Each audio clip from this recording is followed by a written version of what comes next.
Hello बच्चों, let's read the question and question says that 0.1 molar NaCl and 0.005 molar BaCl2 solution are separated by semi-permeable membrane in a container. For this system choose the correct answer. कौन सा correct answer होगा? तो सबसे पहले इस question के की concept को देखते हैं। की कंसेप्ट के अंदर हमारे पास ये आता है semi permeable membrane SPM is stop the movement of solute particle through it through SPM. Only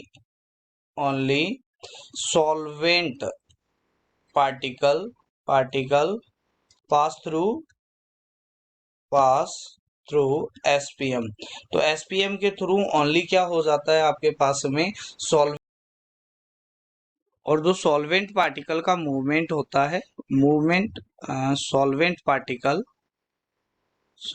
particle move from lower concentration to higher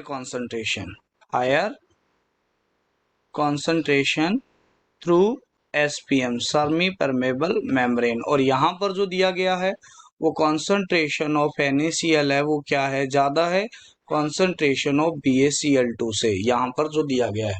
ठीक है, तो अगर मैं कंटेनर बनाता हूँ और इसके बीच में SPM लगा देता हूँ, तो ध्यान से देखो, ये हमने एक कंटेनर बनाया है और इस कंटेनर में हमने बीच में क्या लगा दिया है, SPM लगा दी है। ये आपके पास में सेमी परमेबल मेम्ब्रेन है। ये ओनली सॉल्वेंट पार्टिकल का मूवमेंट होता है इससे। तो ये तो है SPM। एक साइड भर दिया मैंने 0.005 मोलर BaCl2 सॉल्यूशन और एक साइड हमने भर दिया 0.10 मोलर NaCl सॉल्यूशन अगर हमने फिल कर दिया है, तो यहां से अगर मैं सॉल्वेंट पार्टिकल का मूवमेंट दिखाता हूं, तो क्योंकि सॉल्वेंट पार्टिकल का ही मूवमेंट होगा, तो सॉल्वेंट पार्टिकल लोअर कॉन्सेंट्रेशन से हाई कॉन्सेंट्रेशन की ओर मूवमेंट होगा। और सॉल्वेंट कौन है? ये मूवमेंट ऑफ सॉल्वेंट को दिखा रहा है, जो यहाँ पर क्या है, वाटर है। ठीक है, तो वाटर का मूवमेंट BaCl2 से NaCl की तरफ होगा।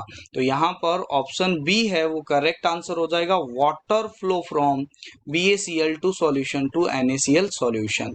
यहाँ पर B is the correct answer. I hope you understand it well. Thank you.